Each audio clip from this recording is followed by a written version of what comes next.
के बीच मिस्र में शांति समझौते पर बातचीत जारी है, लेकिन हमास की नई नई शर्तों ने ट्रंप की मुश्किलें और भी ज्यादा बढ़ा दी है। वहीं इजराइल ने युद्ध के 2 साल पूरे होने पर गाजा में भयानक हमला किया है।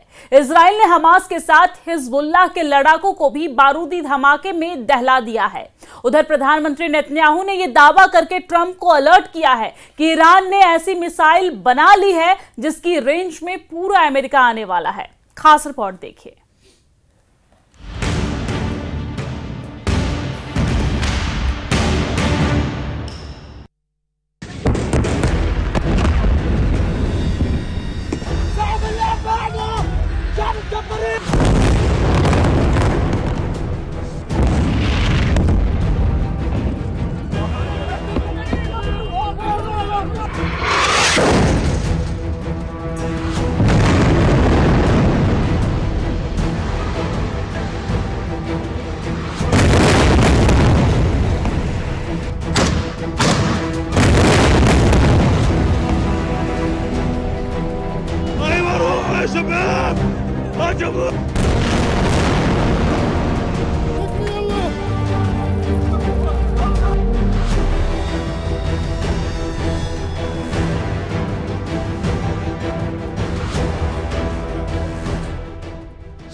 अक्टूबर 2023 को हमास ने इजराइल पर भयानक हमला कर 1200 लोगों का नरसंहार किया।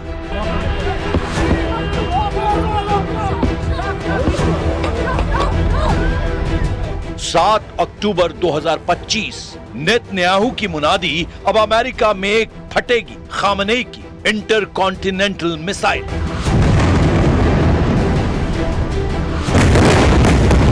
इजराइल हमास युद्ध के 2 साल पूरा होने पर नेतन्याहू ने ट्रंप को अलर्ट किया है। नेतन्याहू ने दावा किया है कि अगला नंबर अमेरिका का है।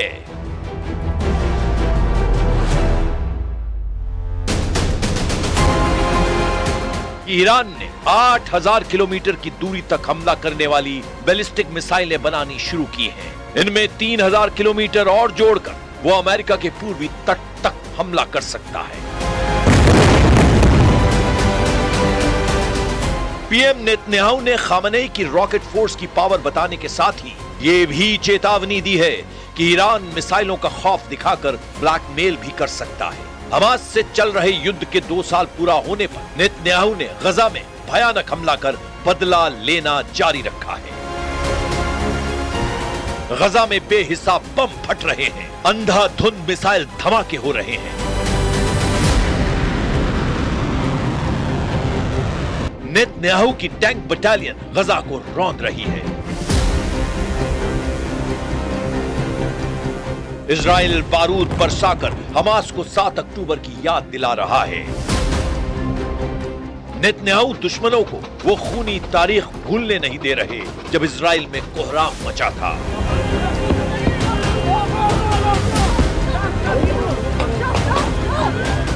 दो साल पहले जैसे हालात इजराइल में थे, उससे भयानक त्रासदी इजराइल के दुश्मन देशों में कहर ढा रही है। गजा में हमास पर बमों की बरसात हो रही है। लेबनान में हिजबुल्लाह फाइटर दौड़ा दौड़ा कर मारे जा रहे हैं। हूथी लड़ाकों को भी इजराइल बेरहमी से कुचल रहा है। इजराइल शांति समझौते और सुलह की कोशिशों के बाद भी भयानक हमले तेज कर चुका है। इजराइल का पूरा जोर हमास के नए मिलिट्री चीफ का खात्मा करना है, वो भी युद्ध समझौते से पहले। इसीलिए इजराइल ने एक बार फिर से ऑपरेशन को धार दी है।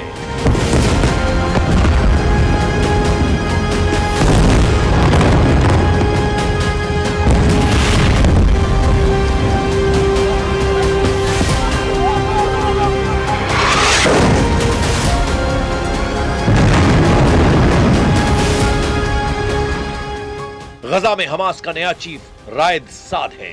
रायद साद 7 अक्टूबर 2023 के नरसंहार का आखिरी मास्टरमाइंड माना जाता है। 53 साल का रायद साद 2005 की पीढ़ी का टेरर कमांडर है। 20 साल पहले इजराइल को गजा पट्टी से खदेड़ने वाली फोर्स में रायद साद शामिल रहा है।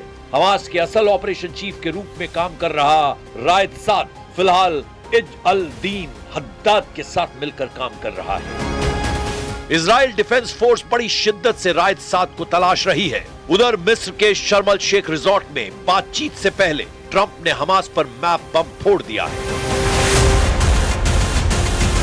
ट्रंप ने एक नया नक्शा जारी कर हमास को उस पर सहमत होने का प्रेशर बनाया है। ट्रंप ने शांति वार्ता से जुड़े नक्शे में इजरायली सेना को गजा के दक्षिणी हिस्से में 6.5 किलोमीटर, मध्य गजा में 2 किलोमीटर और उत्तरी हिस्से में 3.5 किलोमीटर तक तैनाती की इजाजत दी है। ट्रंप की बनाई ये येलो लाइन इजराइल को पूरे गजा पर कंट्रोल का लाइसेंस देती है। हमास ने पहले ही ट्रंप के इस ऑफर को ठुकरा दिया था, लेकिन एक बार फिर से ट्रंप ने वही नक्शा दिखाकर हमास को झुकने की धमकी दी है, जिससे मिस्र में हो रही शांति वार्ता में घमासान के आसार बन गए हैं। शर्म अल शेख में होने वाली हाई प्रोफाइल मीटिंग में अमेरिका से ट्रंप के विशेष दूत स्टीव विटकॉफ और ट्रंप के दामाद जारेड कुशनर शामिल हो रहे हैं। वहीं हमास लीडरशिप ने खलील अल हया को समझौते का जिम्मा सौंपा है, जबकि पीएम नेतन्याहू के करीबी रॉन डर्मर इजराइल की तरफ से शांति वार्ता में शामिल हैं। युद्ध समझौते से पहले प्रेसिडेंट डोनाल्ड ट्रंप हमास पर दबाव की रणनीति बनाए हुए हैं। ट्रंप ने साफ साफ कहा है कि हमास ने जरूरी शर्तें नहीं मानी तो समझौता नहीं होगा। अगर समझौता टूटा तो फिर हमास को अमेरिका से निपटना होगा। And in the negotiations, do you have any red lines in terms of Hamas disarming and whatnot? No, I have red lines. If certain things aren't met, we're not going to do it. But I think we're doing very well, and I think Hamas has been agreeing to things that are very important. Hamas leadership Trump की बार बार की धमकियों के बाद भी अपने stand से पीछे हटने को तैयार नहीं है। इसीलिए शांति बैठक में खलील अल हया खुद शामिल हो रहे हैं। ये वही हमास लीडर हैं जिन्हें इजराइल ने कतर में मारने की कोशिश की। दोहा में इजराइल के हमले में खलील अल हया के बेटों की भी मौत हो गई, लेकिन खलील अब भी इजराइल के सामने डटे हुए हैं। मिस्र की बैठक में शामिल होने से पहले खलील अल हया ने फिलिस्तीनियों के लिए इमोशनल बयान जारी किया है।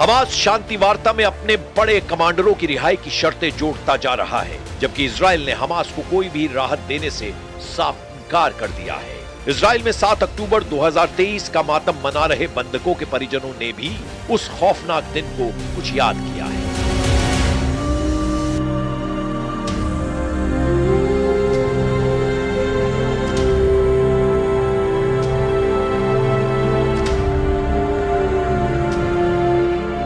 Two years is too long. 2 years is too long. Because we have family living near Gaza, on a kibbutz near Gaza. And I think it took about 15 hours for us to hear from all our family members.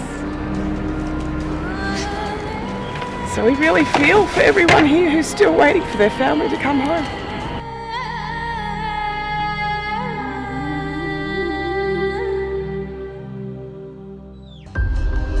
दो साल पहले 7 अक्टूबर वो ऐसी सुबह थी जिसकी Israel ने कल्पना नहीं की थी। ऐसा कोहराम, ऐसा शोक दुनिया ने कभी देखा न था। ऐसा नरसंहार जिससे इंसानियत थर्रा गई। ऐसी त्रासदी जिसने एक अंतहीन युद्ध कराया। ऐसा युद्ध जिसमें सब कुछ दांव पर लगा। ऐसा युद्ध जिसमें सिर्फ अल्प विराम लगता रहा है। ऐसा युद्ध जो 2 साल बाद 7 अक्टूबर को भी उतना ही बारूदी, उतना ही विनाशकारी, उतना ही व्यापक